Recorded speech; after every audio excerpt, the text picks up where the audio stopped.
কিছুক্ষণ আগেই ঘটনাস্থলে পৌঁছে যান মুখ্যমন্ত্রী শুভেন্দু অধিকারী। সরাসরি আমাদের প্রতিনিধি সন্দীপ সরকার আমাদের সঙ্গে রয়েছেন। সন্দীপ, এই মুহূর্তের উদ্ধার কাজের ছবিটা তোমার কাছ থেকে জানতে চাইবো।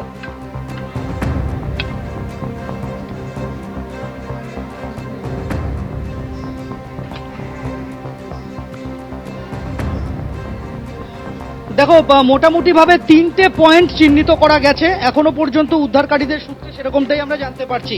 ওই 3টে পয়েন্টে মানুষ আটকা পড়ে রয়েছেন বলে মনে করা হচ্ছে। যে পয়েন্টে তারা আটকা পড়ে রয়েছেন বলে মনে করা হচ্ছে তার পাশে টানেল করে ভেতরে ঢোকার কাজ চালাচ্ছেন উদ্ধারকারীরা। কিছুক্ষণ আগে আমরা দেখলাম, এই মুহূর্তে যে জায়গার ছবি তুমি টিভি স্ক্রিনে দেখতে পাচ্ছ, এই জায়গাতে হঠাৎ করে উদ্ধারকারীরা অক্সিজেনের কথা বলেন। দ্রুত এখানে ছিলেন রাজ্যের মন্ত্রী ইন্দ্রনীল খা, তিনি এখানে মেডিকেল টিম যারা রয়েছেন, তিনি নিজেও চিকিৎসক, বাকি যে চিকিৎসক দল এখানে ছিলেন, দ্রুত অক্সিজেন সিলিন্ডার নিয়ে তারা ছুটে যান এবং এই মুহূর্তে সেই অক্সিজেন সিলিন্ডারটির সাহায্যে নলের মাধ্যমে অক্সিজেন নিচে পাঠানো হয়েছে। আমরা দেখতে পাচ্ছি লম্বা পাইপ নিয়ে যাওয়া হয়েছে সেখানে, এবং তার মাধ্যমে যে জায়গাতে এখানে এই ভিড় তুমি দেখতে পাচ্ছ উদ্ধারকারীদের এই জটলা, সেই জায়গার নিচে ওই ব্যক্তির হদিশ পাওয়া গেছে, সেখানে তাকে অক্সিজেন পৌঁছে দেওয়া হলো।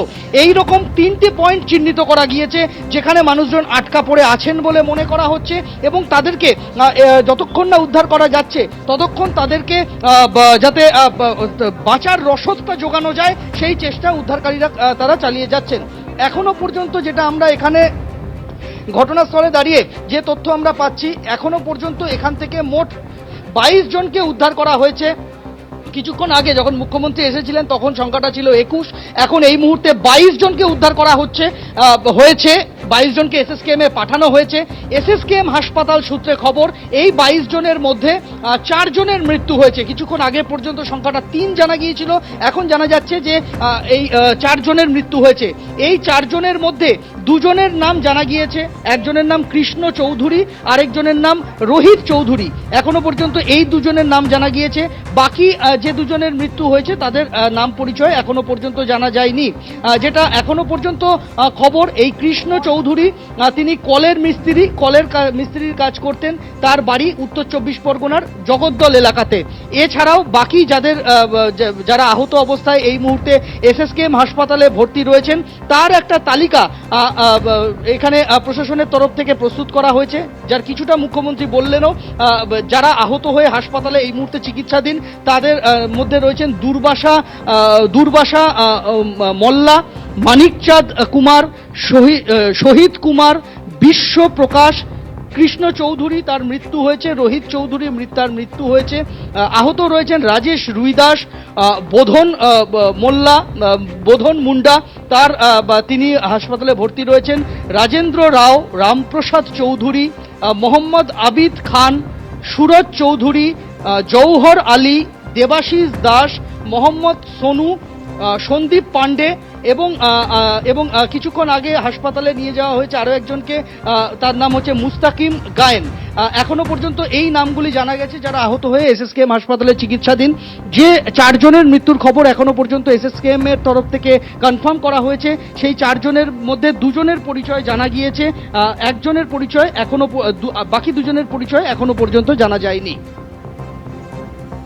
সন্দীপ, তুমি আমাদের সঙ্গে থাকো। আপনারা দেখছেন এই মুহূর্তে উদ্ধার কাজ কিভাবে চলছে। আরো একজনের খোঁজ পাওয়া গেছে, এই মুহূর্তে তাকে অক্সিজেন পৌঁছে দেওয়া হয়েছে। কিছুক্ষণ আগেই সাংবাদিকদের মুখোমুখি হয়ে মুখ্যমন্ত্রী শুভেন্দু অধিকারী জানিয়েছেন 21 জনকে উদ্ধার করা হয়েছে, 3 জনের মৃত্যু হয়েছে, তাদের মধ্যে আরো 12 থেকে 15 জন তারা ভেতরে আটকে রয়েছেন এবং তাদের জল এবং অক্সিজেন পৌঁছে দেওয়া হয়েছে। আর ইতিমধ্যেই কেন্দ্র রাজ্য সমন্বয়ে সেখানে কাজ চলছে, উদ্ধার কাজ চালানো হচ্ছে এবং খুব দ্রুত যারা আটকে রয়েছেন তাদেরকে উদ্ধার করা সম্ভব হবে, এমনটাই জানালেন মুখ্যমন্ত্রী শুভেন্দু অধিকারী। এবং তিনি জানালেন যে আজকে যে নির্মাণ অংশটি ভেঙে পড়েছে, যে কাঠশেডটি ভেঙে পড়েছে, তার বিল্ডিং প্ল্যানের অনুমতি দেওয়া হয়েছিল 17ই জানুয়ারি। এবছরের 17ই জানুয়ারি বিল্ডিং প্ল্যানের অনুমতি দেওয়া হয়েছিল এবং পুরসভার ইঞ্জিনিয়াররা জানিয়েছেন প্ল্যান ত্রুটিপূর্ণ ছিল এবং সেই জায়গা থেকে তৃণমূল সরকারের আমলে যে সমস্ত প্ল্যানের অনুমোদন দেওয়া হয়েছে তার সবগুলিরই স্ক্রুটিনি হবে, তার সবগুলিরই অডিট হবে, এমনটাই জানিয়েছেন মুখ্যমন্ত্রী শুভেন্দু অধিকারী। এবং এই প্ল্যানের কাজ আপাতত 31শে জুলাই পর্যন্ত বন্ধ থাকবে।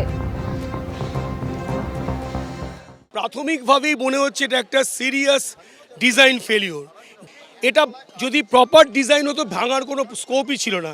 ডিজাইনটা মানে তার ফাউন্ডেশন থেকে শুরু করে কালাম বিম যদি প্রপারলি ডিজাইন করা হতো এটা ভেঙে পড়ার কারণ নেই। এটা দেখে মনে হচ্ছে স্ট্রাকচার হয়েছে সামান্য ঝড় বৃষ্টিতে যা লোড হয়েছে মূলত যদি হয়ে থাকে সেটাই সে সহ্য করতে পারেনি, মানে ভবিষ্যতে আরও খারাপ অবস্থা হতে পারত। Land use and development control plan যেটা গভর্নমেন্ট অফ ওয়েস্ট বেঙ্গল আছে সেই প্রসিডিওর সেটা মেনেছে কি না। সেকেন্ড হচ্ছে এটা ক্যালকাটা কর্পোরেশনে যেহেতু এটা স্ট্রাকচার হচ্ছে সেটা ক্যালকাটা কর্পোরেশনের বিল্ডিং প্ল্যান স্যাংশন হয়েছে কি না এবং অ্যাজ পার নর্মস হয়েছে কিনা। দেখে মনে হচ্ছে কোনোটাই মানা হয়নি। যদি সুপারভিশন থাকতো, ডিজাইন যদি যে করেছে সে যদি এই ডিজাইন করে থাকে তাহলে মারাত্মক ভুল। এবিপি আনন্দ এগিয়ে থাকে, এগিয়ে রাখে।